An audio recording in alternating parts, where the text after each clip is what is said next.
그런데 여전히 윤미향 당선인은요, 어제 국회 행사도 불참하고 어느 것 하나 속 시원히 해명을 내놓고 있지 않습니다. 그런데 이 와중에 정의당마저 돌아선 것 같습니다. 더불어민주당은 지금까지 사실관계 파악이 먼저라며 당선자 개인의 해명에만 맡겨놓고 있습니다. 윤미향 당선자는 그동안 해명 과정에서 여러 차례 사실관계 원복이 있었고 본인의 해명이 신뢰를 잃은 상태에서 검증과 공천 책임을 갖고 있는 더불어민주당이 계속 뒷짐을 지고 있는 것은 국민들이 납득하기 어려울 것입니다. 정치권에 잘 알려진 여러 가지 소문 가운데 하나가 정의당이 데스노트 했으면 그 사람 낙마한다는 건데, 장혜철 평론가님.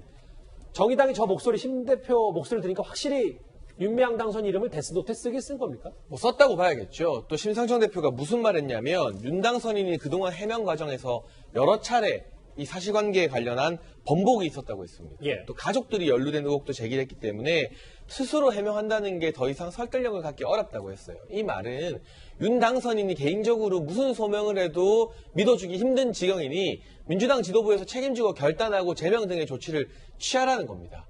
사실 여러 의혹이 불거지고 안성 쉼터 논란부터 본인의 아파트 구입자금 이 의혹에 대한 해명을 번복하게 되는 사태 등이 연달아 나오게 되면서 사실은 많은 국민들 그리고 민주당의 당원 게시판을 들어가 봐도요, 윤미향 당선인에 대해서 빨리 정리하자는 의견이 비등비등하게 올라올 정도로 민주당 내부의 정서도 사실 윤미향 당선인에게 마냥 우호적이지만은 않은 상황이니 정의당이 데스노트에 윤미향 당선인의 이름을 적는데 부담이 없었을 것 같고, 또 한 가지는 정치적으로 이번 총선에서 정의당이 참 기대 이하의 성적표를 받아도 원인이 지나치게 이 보수 진영과 대립각을 구축하면서 민주당 쪽으로 너무 친화적으로 갔던 게 패인이었다는 분석을 심상정 대표가 이제 선거 끝나고 많이 했거든요.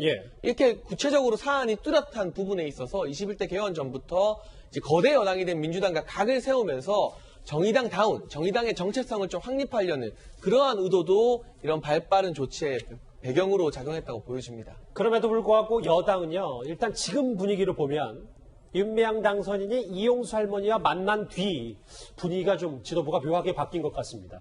윤 당선인을 엄호하는 모습도 읽혀집니다. 저는 공당입니다.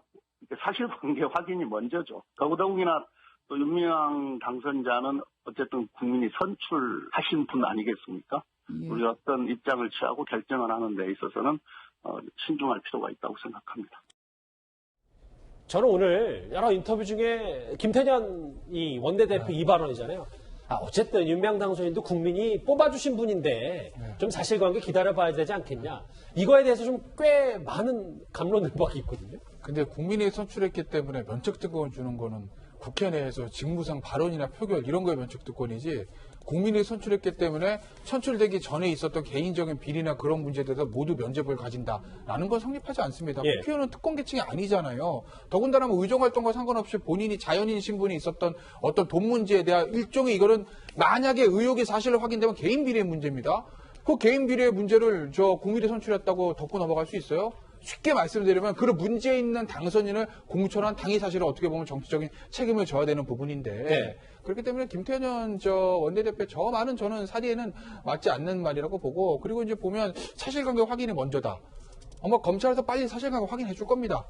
그렇기 때문에 일부 민주당 의원들이 검찰에서 수사 결과 나오기 전에 적극적으로 진상조사위원회를 움직여서 판단을 해야 하는 것이 맞다라는 의견 내는 것 아니겠어요? 글쎄 모르겠어요. 어제 이제 민주당에서 조금 윤미향 당선인을 좀 두둔하는 발언이 나온 배경에는 그때만 해도 윤미향 당선인이 이용수 할머니 만나서 용서를 받았다는 게 좀 퍼진 다음 아니겠어요?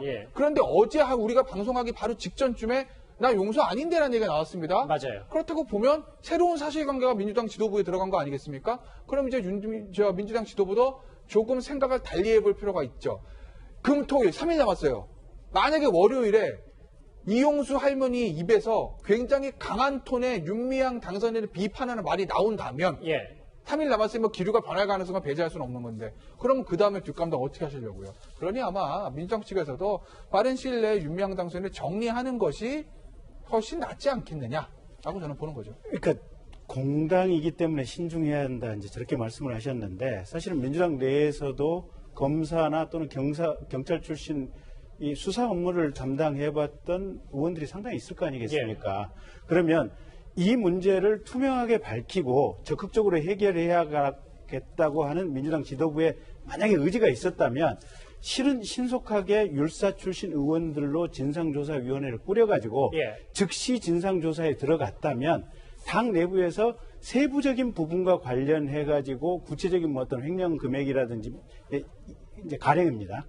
그런 부분은 밝히지 못한다고 할지라도 큰 틀에서 윤미향 당선인이 국회의원으로서 자격이 있다 없다 예. 또는 이 정의를 운영하면서 횡령의 가능성이 큰 틀에서 있다 없다 이 정도는 분명하게 판단할 수 있을 정도의 능력은 민주당 안에 충분히 있다고 보여지거든요. 이렇게까지 불거지진 않았을 텐데. 그렇죠. 근데 민주당 안에서 기본적으로 좀 상황을 지켜보자. 그 다음에 회계감시라든지 기관들의 조사를 지켜보자라고 하면서 여태까지 끌고 왔다고 하는 것, 거기에 덧붙여서 김태년 원내대표라든지 이해찬 대표의 발언을 들어보면 사실은 민주당이 어떤 이유에서인지 모르겠지만 굉장히 좀 미적거리고 있다라고 하는 느낌들을 국민들이 받게 하는 거죠. 그 어떤 이유를 좀 더 대박을 보면 네.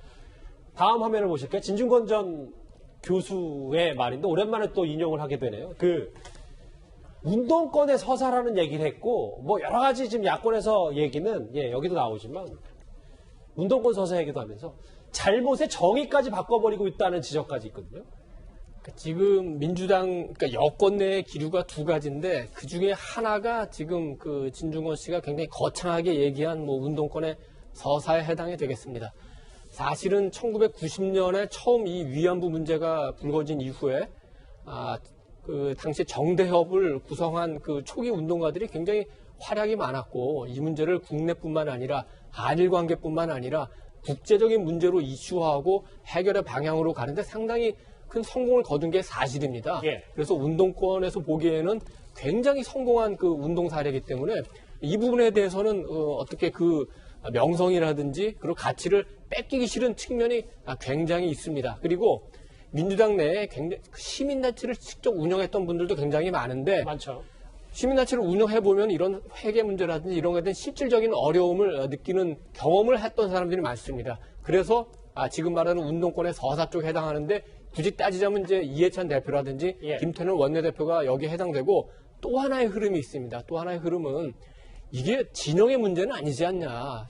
옳고 그름의 문제 아닌가. 우리가 조국에서 했던 시행착오를 또다시 겪어야 되겠냐? 이 때문에 대통령 지지율이 떨어지고 당 지지율이 떨어지니까 빨리 정리하고 가자. 굳이 따지자면 이제 이낙연 전 선대위원장이나 노웅래 의원 또는 김영춘 의원 이런 부분의 의견인데 이게 단순히 어떤 생각의 차이도 있지만 총선이 끝나고 거대 여당이 되고 그 안에서 어떤 그 정치적 흐름들이 생기면서 어떤 정치적인 세력 간의 약간의 이해관계도 조금 가미된 거 아닌가 이런 생각을 할 수 있겠습니다. 그렇게 볼 수도 있겠군요. 논란의 불씨는요. 여성가족부에게도 옮겨 붙었습니다. 화면 만나보겠습니다. 여가부에서 그간의 보조금뿐만 아니라 전반적으로 제가 업무를 하고 있었던 걸로 알고 있는데요. 장관님, 그러면 이러한 지금 제기되고 있는 의혹들에 대해서는 장관님 전혀 인지를 못했다는 겁니까? 언론에 제기되는 문제점은 인지 못했습니다. 인지 못했습니까? 국민들께 사과해야 되는 거 아닌가요? 네, 국민들께 사과드리겠습니다. 맞아요. 아까 잠깐 언급이 됐었는데 민주당 내에서도 좀 비판 목소리가 많거든요. 지금 자막에 조금 전에 본인 입장을 밝힌 김영춘 의원이 윤미향 당선인 사퇴해라. 민주당 내에서 제일 센 목소리가 나온 것 같아요. 그리고 진상조사단 꾸려야 된다. 또 있나요? 운동가로 돌아가서 백의종군 하는 게 해법이다. 내부에서도 이제 사퇴 얘기까지 벌써 나왔습니다. 그러니까 지금 불거진 의혹만으로도 지금 이 슈퍼 여당이 된 민주당의 국정 운영에 또 정부에 청와대에게 상당한 부담이 되기 때문에 일단 사퇴하고 백의종군해서 나머지 실체적 진실을 밝히는 게 도리라는 게 김영춘 의원의 의견이고요. 더 나아가서 민주당 지도부도 과감하고 신속한 결단을 내릴 것을 촉구하고 있습니다. 김영춘 의원 이번에 낙선했지만 민주당 부산 지역 정치인들 중에서는 사실 정신적 지주 중에 한 사람으로 불리는 중량감이 있는 정치인이거든요. 이런 뼈아픈 소리들이 나오기 시작했다는 것에 대해서도 민주당 지도부가 이 주말을 넘어가면서 귀를 기울이게 될 것 같고 이런 말을 합니다. 공금횡령 등의 불법을 저질렀다고 생각하지는 않는다고 전제를 하고 있어요. 그렇지만 공적 단체를 운영하는 입장에서 여러 가지 문제가 있는 것은 분명해 보인다. 그 말은 개인적인 횡령이나 유용이 아니더라도 그 부분은 물론 검찰에서 밝혀나가야 될 부분이지만 이미 드러난 회계 오류와 관련해서만이라도 이 정의연의 대표였던 윤미향 당선인이 책임을 져야 된다는 뜻을 딱 선을 그어준 셈이거든요. 알겠습니다. 이러한 목소리가 점점 커지고 있습니다. 김혜영 최고위원, 노웅래 의원, 박용진 의원, 이제는 김용춘 의원까지 점점 많아지고 있기 때문에 이 목소리들을 제대로 정리하지 못하면 21대 국회 시작하기도 전에 민주당 지도부가 어떻게 보면 내분설에 휘말리면서 한 번에 윤미향 당선이 정리하면 해결된 문제를 2개, 3개짜리 문제로 더 키울 그러한 우려도 남아있는 상황입니다.